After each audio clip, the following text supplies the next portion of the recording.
अस्सलाम वालेकुम my YouTube family. उम्मीद है कि आप सब खैरियत से होंगे। आज हम MGT 101 का चैप्टर 14 करेंगे जो मैन्युफैक्चरिंग अकाउंट से है, जो लेक्चर 120 और 127 इसमें जो मॉड्यूल्स आते हैं। लेक्चर नंबर 13 चैप्टर नंबर हम स्किप कर रहे हैं, वो हम लास्ट में करेंगे क्योंकि इसमें बहुत कॉम्प्लिकेटेड वीडियो की जो 2 एग्जांपल हैं वो बहुत कॉम्प्लिकेटेड हैं, तो हम लोग वो लेवल से करेंगे ताकि आपको आराम से समझ आ सकें। तो इसलिए इससे पहले कि हम वो चैप्टर करें तो पहले जो इजी से चैप्टर है वो हम कवर कर लेते हैं। तो चलिए आज की वीडियो स्टार्ट करते हैं। Reporting requirement for manufacturing entry. उनके manufacturing entities are always concern about the reporting of cost incurred for production of a cost. मतलब कि जो मैन्युफैक्चरिंग इंडस्ट्रीज होती हैं उनका कंसर्न होता है कि जो प्रोडक्शन हो रही है गुड की उसमें कितनी कॉस्ट लग रही है और कहाँ कहाँ कॉस्ट लग रही है। लिखा है about reporting of a cost incurred for the production. ऐसी कॉस्ट जो हम लोग इस्तेमाल करें production of a cost, this cost is incurred during the process of converting raw material into finished good. अब सवाल ये पैदा होता है कि वो कौन सी कॉस्ट होती है, तो उनका इसका जवाब उन्होंने दिया कि वो कॉस्ट जो हम रॉ मटेरियल को जिस कन्वर्ट करते हैं फिनिश गुड में। जैसे कि हम एक वुड खरीद लेते हैं, उस वुड को कन्वर्ट करने के चेयर में कन्वर्ट करने के लिए जितनी भी हमारी कॉस्ट आती है, लेबर लगता है, FOH लगते हैं, इलेक्ट्रिसिटी लगती है, मशीनरी इस्तेमाल होती है, वो सारा हमारे पास क्या जो जितनी भी कॉस्ट आ रही है वो सारी हमारे पास क्या है, मैन्युफैक्चरिंग कॉस्ट है। ठीक है। For better understanding the position of conversion from raw material into finished good, we should first concentrate on the difference between the trading entities and the manufacturing entities. अब हम देखते हैं ट्रेडिंग एंटिटीज और manufacturing entities क्या होते हैं। Trading entities purchase good in a finish good from which make those good available in the showroom, do marketing to sell them the good for the customer. इसको आपको मैं easy way पे समझाती हूँ। देखें, ट्रेड का मतलब होता है तिजारत करना। तो जब गुड बन जाती है तभी हम तिजारत करते हैं ना। तो ऐसी चीज जो हम गुड बन जाए और वो लोग सेल करें, जो लोग सेल करें उसको वो हम कहते हैं ट्रेडिंग एंटिटीज। मैंने एग्जांपल दिया, इंपोर्टर सेल करता है, एक्सपोर्टर, होलसेलर एंड रिटेलर, ये सारे क्या सेल कर रहे हैं। तो ये अपनी चीज रख लेते, बनाते ही नहीं, इनका काम है फैक्ट्री से लेना, मैन्युफैक्चरिंग इंडस्ट्री से लेना और सेल करना, यानी कि तिजारत करना। Manufacturing industries enter into the process through the which raw material input on workshop and he certain other costs incurred to convert the raw material into finished good. अब उन्होंने कहा मैन्युफैक्चरिंग एंटिटीज वो होती हैं जो रॉ मटेरियल खरीदती हैं। मतलब उन्होंने वुड खरीदी, उस पर कुछ काम किया, उसमें कुछ लेबर लगाया, इलेक्ट्रिसिटी लगाई, कुछ और मटेरियल लगाया, उसको एक फिनिश गुड की शक्ल में तैयार कर लिए, तो वो मेरे पास क्या होगी, मैन्युफैक्चरिंग इंडस्ट्री। मैन्युफैक्चर यानी कि बनाना। ठीक है। जो इंडस्ट्रीज बनाती हैं वो हमारी क्या, manufacturing industry. For example furniture manufacture, कोई मैन्युफैक्चर कर रहा है, ज्वेलरी मेकर ज्वेलरी बना रहा है, बेकरी एंड कंस्ट्रक्शन कंस्ट्रक्टर, ये सारी चीजें हैं। आगे हमारे पास आ जाता है जी, हमारे पास आगे इतनी इंपॉर्टेंट डेप्थ पे जाने की जरूरत नहीं। अगला है classification and analyse of cost of production की। क्या कौन सी क्लासिफिकेशन है, कैसे एनालाइज हम करते हैं कॉस्ट ऑफ प्रोडक्शन। पहले उन्होंने बताया total cost of production, prime cost, factory overhead cost. ठीक है। और एक होती है कन्वर्जन कॉस्ट भी होती है। फॉर एग्जांपल हमारे पास जो चीजें लगती हैं वो 3 किस्म की चीजें लगती हैं। मतलब मटेरियल कॉस्ट होती है, लेबर कॉस्ट होती है, फैक्ट्री ओवरहेड कॉस्ट होती है।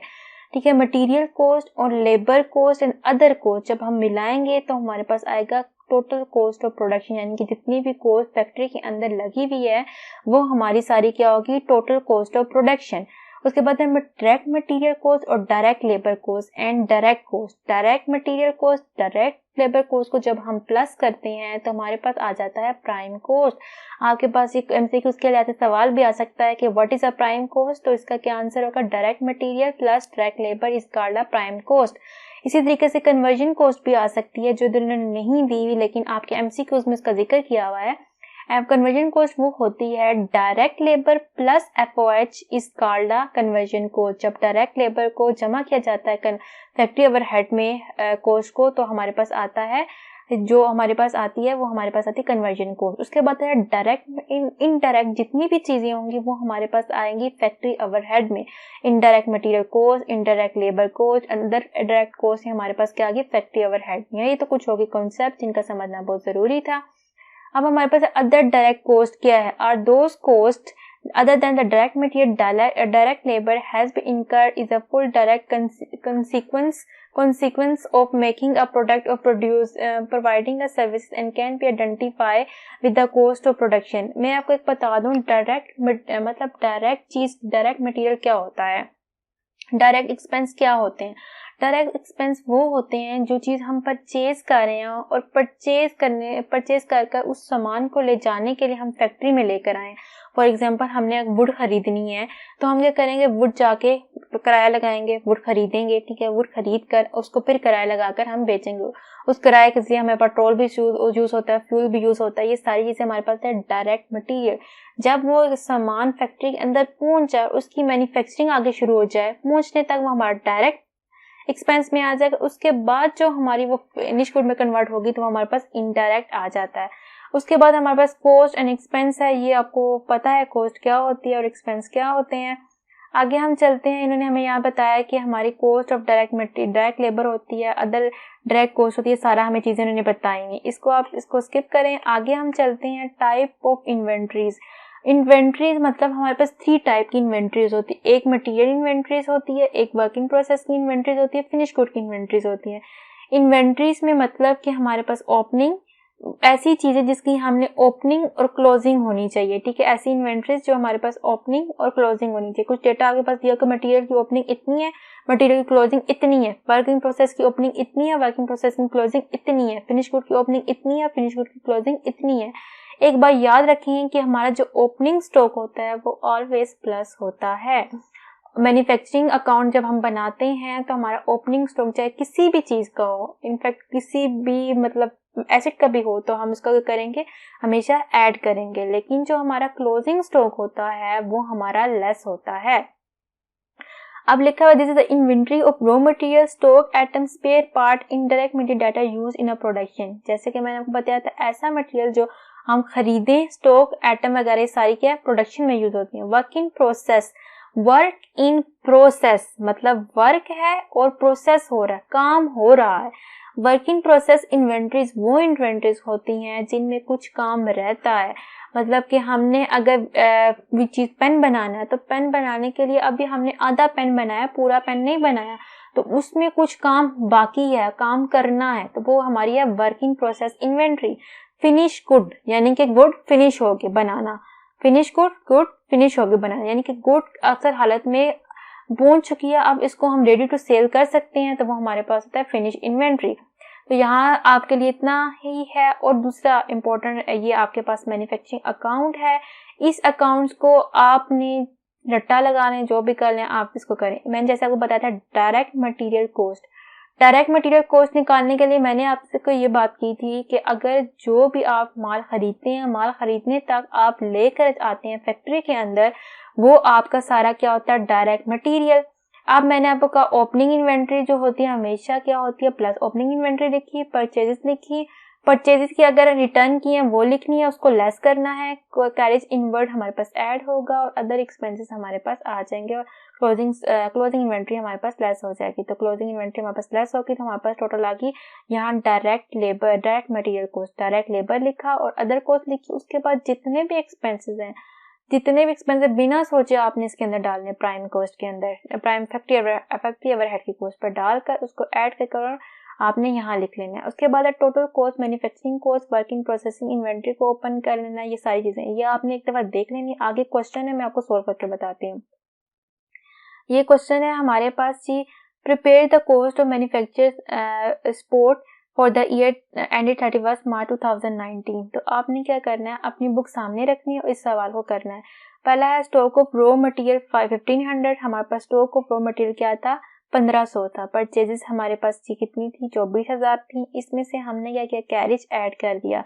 कैरेज क्योंकि हमारा एक्सपेंस हो रहा है, परचेजेस किया वो भी एक्सपेंस है और कैरेज भी हमारा एक्सपेंस है, तो 25,000 इन दोनों को ऐड कर आ गया। अब हमने देखना है इसके अंदर रिटर्न है, तो इसके अंदर रिटर्न नहीं है। अगर रिटर्न होंगे तो हम लेस करेंगे क्योंकि हमने परचेज खरीदी। फॉर एग्जांपल 24,000 मैंने कहा परचेज हमारा एक्सपेंस है 24,000 एक्सपेंस, अगर इसमें से 1000 हम एक्सपेंस कम कर देंगे, जारी बात है परचेज रिटर्न फिर कम हो जाएंगी ना, हम वापस कर देंगे तो हमें पैसे मिलेंगे। तो 1000 रुपया कम होगा, क्योंकि परचेज रिटर्न होंगी तो हम इसको लेस कर देंगे। यहाँ नहीं है तो हम 1500 में से 25,000 को ऐड कर देंगे, तो हमारे पास क्या आ जाएगा, सॉरी यहाँ 1500 25,000 नहीं, इसमें हमने 24,000 को और 1000, हमारे पास परचेजिंग था 24,000 और कैरेज इनवर्ड हमारे पास दोनों था, तो हम दोनों को ऐड किया तो 25,000 आ गया। फिर आपने इन दोनों को क्या करना है, ऐड करना है। इन दोनों को ऐड करेंगे तो आपके पास आ जाएगा 26,500। उसमें से आपने ये क्लोजिंग इन्वेंट्री जब आप लेस करेंगे, क्लोजिंग इन्वेंट्री की वैल्यू 21,100 है, तो आपने इसमें लेस किया तो 24,400 आ गया। उसके बाद हमारे पास इतना काम हो गया। उसके बाद हमारे पास टोटल डायरेक्ट मटेरियल आ गया। ठीक है, डायरेक्ट लेबर पे हमने यहाँ देखना है कि डायरेक्ट लेबर हमें डायरेक्ट मैन्युफैक्चरिंग वेजेस। एक और बात याद रखें, जब भी वेजेस की बात आ रही हो, इट्स मीन कि वो हमारे पास अगर लिखा और डायरेक्ट है, इनडायरेक्ट वर्ड नहीं यूज हुआ, डायरेक्ट वर्ड यूज हुआ है। डायरेक्ट वेजेस मतलब हमारा डायरेक्ट लेबर है, क्योंकि देखिए हम रोज रोज वो सामान तो खरीदते नहीं है। सारी बात है, हम एक दिन गाड़ी पे सामान लेने के लिए जाएंगे तो हफ्ते में एक दफा जा सकते हैं, तो उसको हम एक दिन की दिहाड़ी देंगे, वो सैलरी नहीं देंगे। इसलिए हमने डायरेक्ट मैन्युफैक्चरिंग वेजेस है 40,000। उसके बाद है रॉयल्टी एट प्रोडक्शन स्टेज, तो ये भी हमारे पास रॉयल्टी है, तो हमने 5,000 इसको लिख लिया। हमारे पास डायरेक्ट लेबर जी आ गया 45,000, इसको हमने ऐड कर लिया। उसके बाद हमारे पास आता है जी जितने भी एक्सपेंस बचते हैं, या indirect manufacture wages, factory building rent, depreciation, other expenses, तो ये हमने चारों ऐड किए। इनको हमने ऐड किया तो हमारे पास आया 42,500। जब 42,500 में 6940 जो हमारे पास दोनों आया, तो हमारे पास आ गया 11,1199। अब यहाँ आपने देखना है कि यहाँ हमें कोई इन्वेंट्री नहीं दी हुई, जो मैंने आपको कहा था फिनिश गुड की इन्वेंट्री देंगे। ये एग्जांपल हमने आगे सोल्व किया है और यहाँ उन्होंने इन्वेंट्री दी है, ये क्वेश्चन है सेम। तो लिखा हुआ है inventory purchase of cost material assuming the cost of opening work in process inventory 12,000 and the cost of closing inventory is 10,900। तो आपके पास क्या आ गया, ओपनिंग इन्वेंट्री 15,000 आ गई और क्लोजिंग इन्वेंट्री आपके पास 10,900 आ गई।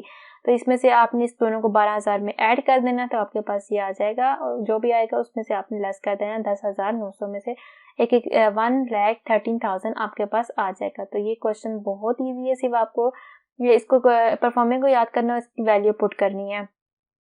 तो यहाँ हम एमसीक्यूज को थोड़ा बहुत ले लेते हैं। पहला एमसीक्यूज है जी हमारे पास एक कॉर्पोरेट मैन्युफैक्चरिंग में 2,000 परचेज ऑफ रग ड्यूरिंग द, उसने इतना परचेज किया, 2,000 रग परचेज किया। डायरेक्ट मटेरियल उसके पास 10,000 था पर पीस, डायरेक्ट लेबर इतना था। ठीक है, अब उसने एक पीस की कॉस्ट बता दी है और ऊपर बता दिया कि कितनी हमने मैन्युफैक्चर किया, उसमें 2,000 को मल्टीप्लाई करेंगे 10,000 से, तो हमारे पास जो आंसर आएगा वो आप इक्वल करके लिखें। डायरेक्ट लेबर जो आपके पास आया 6,000 को मल्टीप्लाई 2,000, ये पर पीस की वैल्यू है, तो टोटल पीस कितने होंगे, तो वो हमें टोटल पीस होंगे तो पता चले कितनी अमाउंट लगी है। इसी तरह से मैन्युफैक्चरिंग वेरिएबल को 1500 को मल्टीप्लाई 2,000 जो कॉस्ट होगी वो लिखेंगे। मैन्युफैक्चरिंग अवर हेड को 5,000 को मल्टीप्लाई 2,000 से, तो हमारे पास जितनी भी वैल्यू आखिर में आएगी इनकी वैल्यू वो आपके पास आएगी 4 मिलियन, तो वो आपने लिख लेना है। उसके बाद हमारे पास है जी identify which of the following is a feature of variable manufacturing cost. Variable का मतलब होता है चेंजिंग होना, ठीक है, प्रोडक्शन की चेंजिंग हो जाना। मतलब एक चीज हमारी है वो फिक्स्ड है और दूसरी चीज हमारी चेंज होती जाए। मतलब एक के असर की वजह से एक अगर हमारा फिक्स है उसके बाद हमारी चेंजेस वक्ते वक्त हो जाए। तो यहाँ लिखा है cost of per unit increase because of decrease. यहाँ कोई फिक्स नहीं है ना कोई चेंज है, यहाँ भी कोई फिक्स नहीं, कोई भी चेंज नहीं। थर्ड पढ़ते हैं कॉस्ट ऑफ पर change in a proportion to the change in a production. मतलब एक चीज बढ़े दूसरी चीज कम है, कोई चीज की इसके कोई वो नहीं है, चेंजेस नहीं है। उसके बाद cost of per unit remain constant because of the, देखिए कांस्टेंट यानी कि कांस्टेंट रहेंगे और because of change in production हमारी चेंज होती रहेगी। उसके बाद प्राइम कॉस्ट 30,000, कन्वर्जन को 5,000, direct material is cost of production वगैरह। अब हम उन्होंने टोटल प्राइस तो हमें यहाँ नहीं दी हुई, तो इसका आंसर है 55,000 बनता है, 65,000 नहीं बनता। जब भी हमें कोई चीज़ मालूम नहीं होती तो हम क्या करते हैं, इसकी रिवर्स कैलकुलेशन करते हैं। जब आप रिवर्स कैलकुलेशन करेंगे तो आपके पास इसका आंसर आ जाएगा 55,000। उम्मीद है कि आज का लेक्चर आपको समझ आ गया होगा। Thank for watching. अल्लाह हाफिज़।